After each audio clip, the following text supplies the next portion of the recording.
Protesting alone cannot dismantle the systems that oppress us. While I'm not advocating or suggesting that we stop protesting, we do need to ask ourselves, are we using our time and energy wisely? What if we focused more on creating and sustaining communities?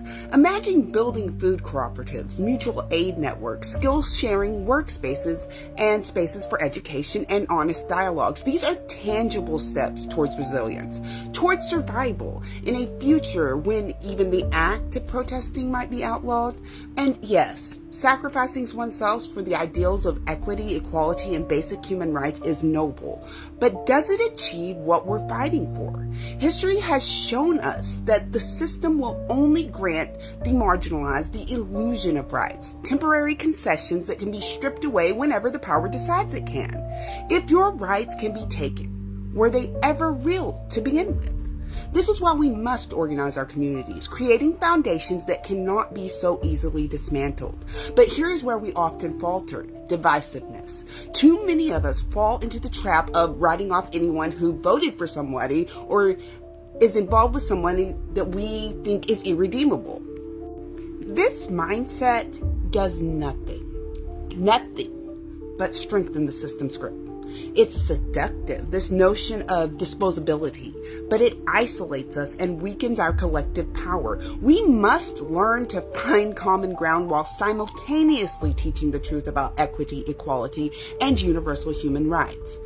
No one is better than another. But this doesn't mean that we should excuse bigotry or make peace with those who wield hatred as a weapon. There are those whose racism, xenophobia, sexism, and all other prejudices have rendered them unreachable. But does that justify giving up on everyone? Many people, especially in places like the South, have been systemically brainwashed. Their views are not entirely their own. I know, I'm a Texan.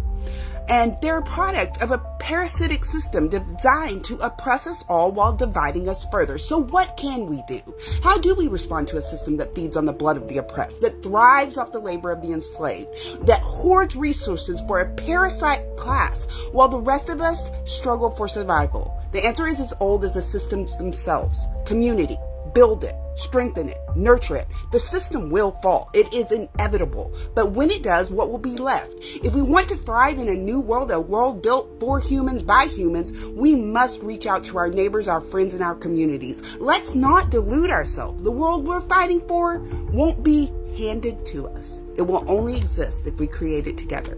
So what are you doing to prepare?